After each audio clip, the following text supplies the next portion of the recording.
এটা হচ্ছে দুপুরের দিকে, আমি দুপুর বলতে 12টা-1টার দিকে। তো তখন আমি রান্না বসাই দিলাম দুপুরের জন্য।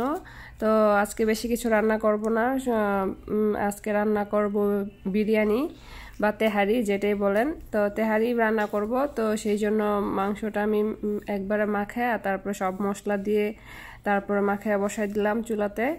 তারপর এটা মানে রান্না হতে থাকুক, অনেকটা সময় লাগবে রান্না হতে। তো রান্না হওয়ার পরে যখন তেলটা ভেসে উঠবে, এই যে মোটামুটি তেল ভেসে উঠছে, তো তেল ভেসে উঠলে তারপরে মানে চালটা দিয়ে দিব।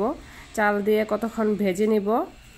চালও আমি পরিষ্কার করে রেখে দিছি পাশেই, কারণ যত তাড়াহুড়ায় কাজ করা যায় আর কি।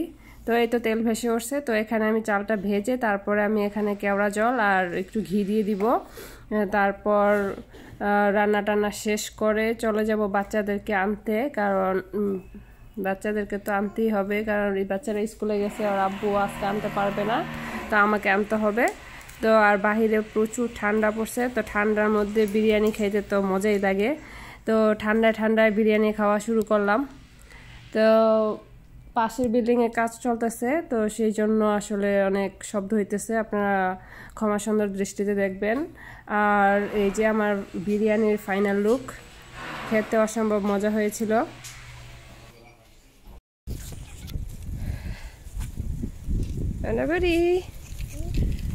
এই যে দেখেন কি সুন্দর পাতা পড়ে আছে, একদম গাছ থেকে পাতা পড়তেছে, একদম মানে কাঁচা পাতা পড়ে জঙ্গল হয়ে গেছে একদম। বলতেছে জঙ্গল দিয়ে হাঁটতেছি, রাস্তাঘাটের কি অবস্থা। তো আসসালামু আলাইকুম, সবাই কেমন আছেন? আরও একটা নতুন ভিডিও নিয়ে চলে আসলাম অনেক দিন পরে। তো এখন যেতেছি বাচ্চাদেরকে স্কুল থেকে আনতে। আসলে ভিডিও আমি আসলে এখন বানাইতে পারতেছি না, একটু ব্যস্ত, তো সেই জন্য। আর এত ঠান্ডা পড়ছে, মানে বাতাসের জন্য হাঁটারই মুশকিল হয়ে গেছে।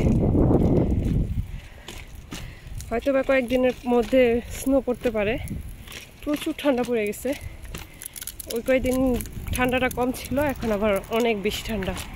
এই যে আমার মেয়েকে কীভাবে নিয়ে নিছি, একদম টাওয়াল দিয়ে পেঁচায় নিছি, জ্যাকেট তো পরছি।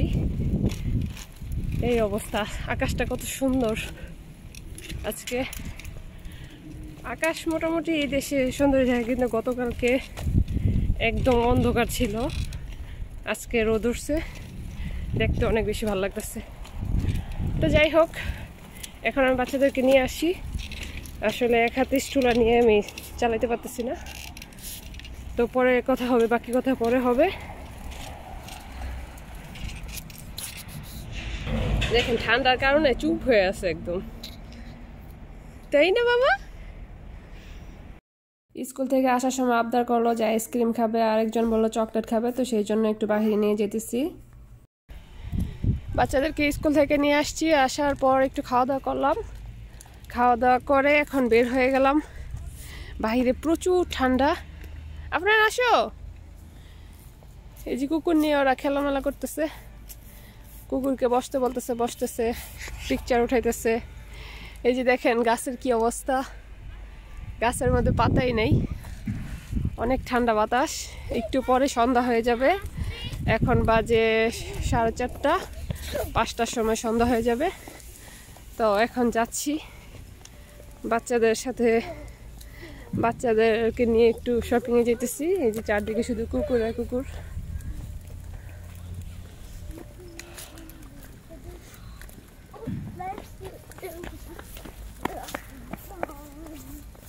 অনেক বেশি ঠান্ডা।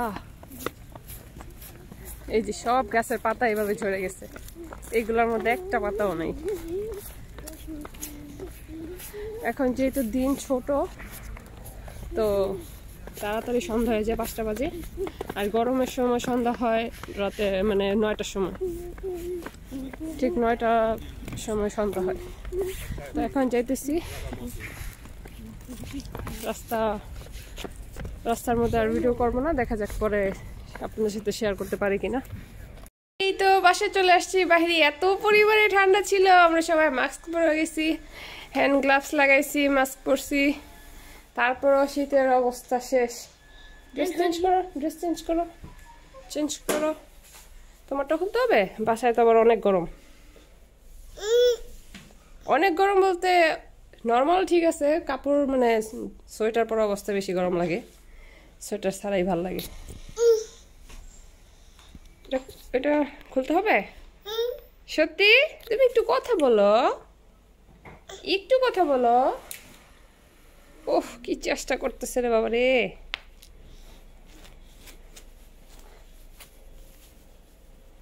তুমি খুলতে পারো? এই যে বেবি গার্ল একা একাই খুলতেছে।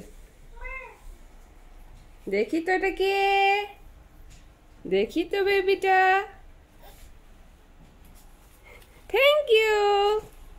একটা লক্ষ্মী বাচ্চা, বাহিরে গেলে একটু বিরক্ত করে না মাশাআল্লাহ। কি করতেছো আনা বেবি? কি করতেছো তুমি? হাই